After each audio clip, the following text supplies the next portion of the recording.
చూస్తున్నారు కదా ఈరోజు వీడియోలో సొరచేప పిట్టు కూరని ఎలా వండుకోవాలి పర్ఫెక్ట్ కోనసీమ స్టైల్లో చూపించబోతున్నాను.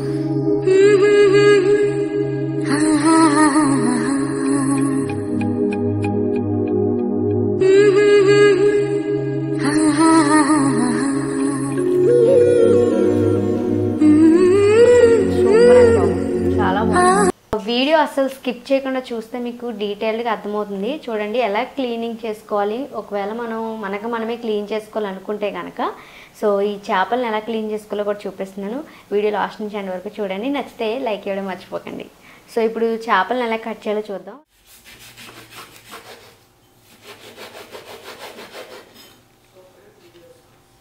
మీరు ఇలాగా న్యూస్ పేపర్ వేసుకోండి, లేకపోతే మొత్తం ఇదంతా కౌంటర్ టాప్ మొత్తం చెత్త అయిపోద్ది కదా, బ్లడ్ అంతా కూడా అయిపోద్ది. కాబట్టి ఇలాగ న్యూస్ పేపర్ వేసుకోవడం పర్ఫెక్ట్గా ఉంటుంది అనమాట. మనకి కింద మొత్తం మెస్సీగా అయిపోదు. ఇప్పుడు ఈ ఓవరాల్గా చేప కటింగ్ అంతా కూడా చూస్తూ ఉండండి.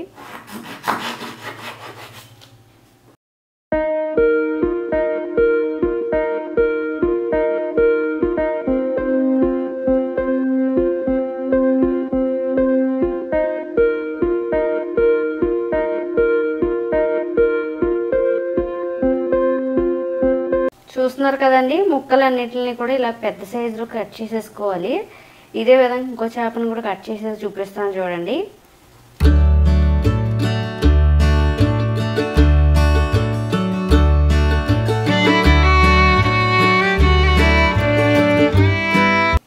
చూస్తున్నారు కదండి, ఈ విధంగా మనం కట్ చేసేసుకున్న తర్వాత వీటిని నీట్గా వాష్ చేసుకోవాలి. ఇందులో మనం కొద్దిగా ఉప్పు వేసుకొని వాష్ చేసుకుంటే నీచు వాసన అనేది రాదనమాట. చూడండి, సాల్ట్ వేసుకొని చక్కగా మనం ఈ విధంగా అనుకొని శుభ్రంగా వాష్ చేసేసుకుందాం. ఓకేనండి, శుభ్రంగా వాష్ చేసేసాను. ఇప్పుడు ఇందులో మనం నీళ్లు పోసుకుందాం. ఇలా ములిగేంత వరకు నీళ్లు పోసుకొని ముక్కలు చక్కగా మనం ఉడకపెట్టుకోవాలన్నమాట చేప ముక్కల్ని. ఇప్పుడు ఇందులోనే 1/2 టీ స్పూన్ పసుపు వేసుకొని ఉడికించుకుందాం.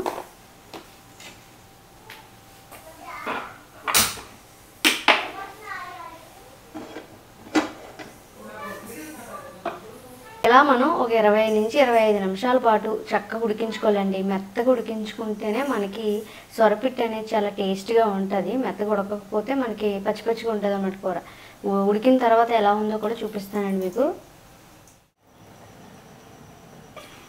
చూస్తున్నారు కదండి, ఇవైతే మెత్తగా ఉడికిపోయాయి. మనం ఒకసారి ఇలాగా చూడాలన్నమాట టెస్ట్ చేసి. దీనిపైన ఉన్న తోలు చూసారు ఊడొచ్చేస్తుంది. ఇలా ఊడొచ్చేస్తే మనకి ఉడికిపోయినట్లు లెక్క అనమాట. ఓకే, ఇవి పర్ఫెక్ట్గా ఉడికాయని మనకి తోలు ఊడొచ్చేస్తే తెలిసిపోద్ది. ఇప్పుడు స్టవ్ ఆఫ్ చేసేస్తున్నాను. ఇప్పుడు ఈ నీళ్ళన్నీ కూడా వంచేద్దాం. చూడండి, నీళ్ళన్నీ కూడా వంచేసాను. ఇప్పుడు కొన్ని చల్లని నీళ్ళు వేద్దాం. కొద్దిగా చల్లని నీళ్ళు వేసేసుకుంటే మనం దీనిపైన ఉన్న పీలు మొత్తం తీసేయాలన్నమాట. అంటే చేప చర్మం ఉంటుంది కదండి, ఈ చేప చర్మం మొత్తం కూడా ఒలిచేయాలి, మనం తీసేయాలి. ఇలాగా చూసారా, ఇలా ఊడొచ్చేస్తుందో, ఇలా ఊడొచ్చేస్తే బాగా ఉడికిపోయినట్లు లెక్క అనమాట. గుడ్డు పెంకు తీసేసినట్టు అనమాట. ఇలా తీసేసుకోవాలి.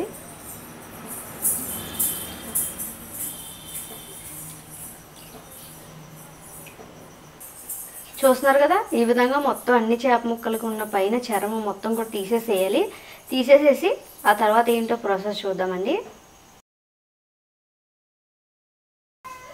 చూస్తున్నారు కదండి, ఈ విధంగా మనం మొత్తం అన్నీ కూడా దీని చర్మం మొత్తం తీసేసుకున్న తర్వాత మనం వాష్ చేయాల్సిన పని లేదు, మంచినీళ్ళతో వాష్ చేసేసుకోవాలన్నమాట. ఇప్పుడు ఇదంతా కూడా ఇలాగ కొబ్బరి పిట్టులాగా మొత్తం అంతా కూడా ఇలా స్మాష్ చేసేసుకోవాలి. చూడండి ఇలాగా.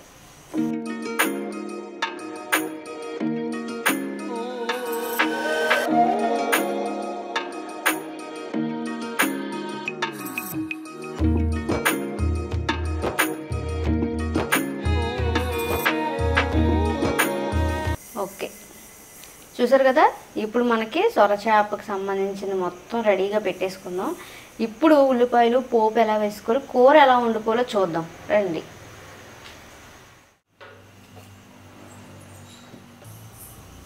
ఇలా మనం ఒక బాండి పెట్టుకొని ఇందులో ఆయిల్ వేసుకుందాం. కొద్దిగా ఆయిల్ ఎక్కువ ఉంటే టేస్ట్ బాగుంటుందండి.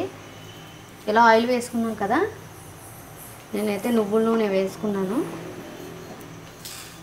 తర్వాత దీనిలో మనం చూడండి జీలకర్ర, ఆవాలు, మినపప్పు ఇలా వేసుకుంటాం కదా పోపు. సో పోపు దినుసులు వేసుకున్న తర్వాత దీనిలో మనం కట్ చేసి పెట్టుకున్న ఉల్లిపాయ ముక్కలు, అలాగే నేను టమాటా ముక్కలు కూడా వేసేసుకుంటున్నాను.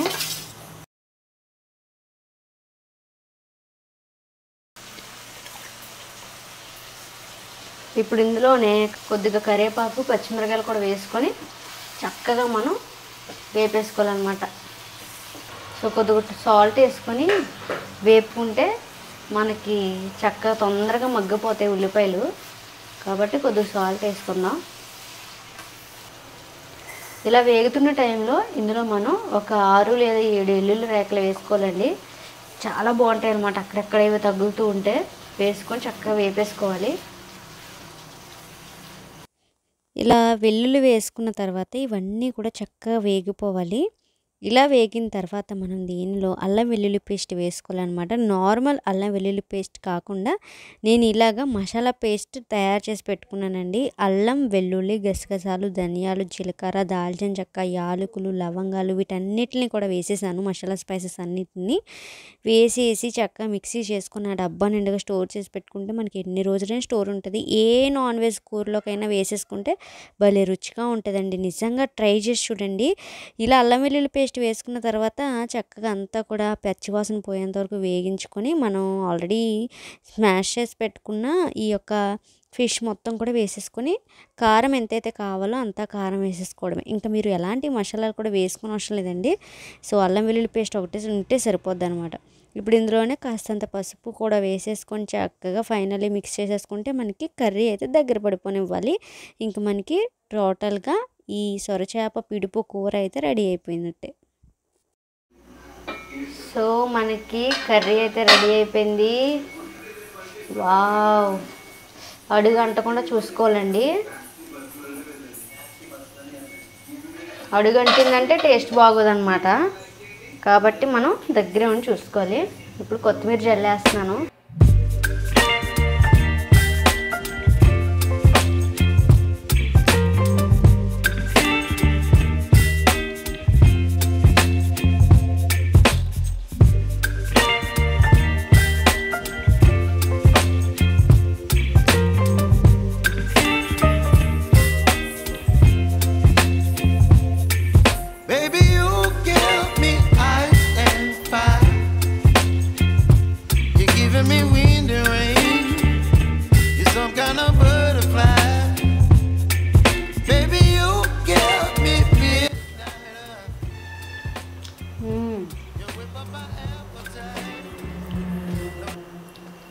అబ్బబ్బబ్బా, స్పైసీగా చాలా బాగుంది.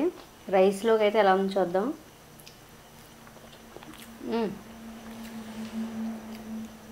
సూపర్ అండి బాబు, చాలా బాగుంది. మన చేతులతో మనం వండుకొని తింటే అసలు హ్యాపీనెస్సే వేరు.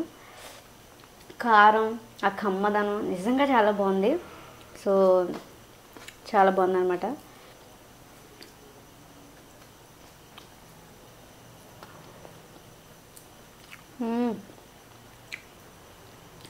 ఆ పచ్చిమిరపకాయలు ఘాటు తగులుతూ ఉంటే నిజంగా చాలా బాగుంది.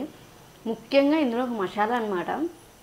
మనం మసాలా అల్లం వెల్లుల్లి పేస్ట్ డైరెక్ట్గా వేయకుండా ఏ కర్రీలోకైనా సరే ధనియాలు, జీలకర్ర, యాలకులు, లవంగాలు వీటన్నిటిని కూడా దంచి చక్కగా మిక్సీ పట్టేసుకొని ఫ్రిడ్జ్లో పెట్టేసుకున్నాం అనుకోండి, ఇంక మనం ఎలాంటి గరం మసాలా కానీ మనం జీలకర్ర పొడి, ధనియాల పొడి విడిగా వేయనవసరం లేదు. అల్లం వెల్లుల్లి పేస్ట్లో ఊరి ఇంకా టేస్ట్ వస్తుంది అనమాట. సింపుల్గా చేసేస్తాను చూసారా, చాలా అంటే చాలా రుచిగా ఉంది. ఇదే ప్రాసెస్లో మీరు ట్రై చేసి చూడండి. నిజంగా మీ ఇంట్లో వాళ్ళందరూ సూపర్ అనే అంటారనమాట, అంత బాగుంది.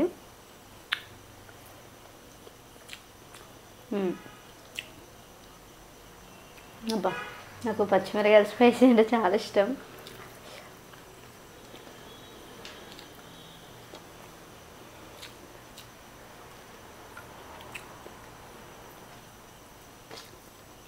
ఓకే, నేనైతే ఇంకా మొత్తం అంతా కంప్లీట్ చేసేస్తాను. మీకు ఈ వీడియో నచ్చితే లైక్ చేయడం మర్చిపోకండి. Thank you for watching. Bye bye. చాలా స్పైసీగా ఉంది, చాలా బాగుంది.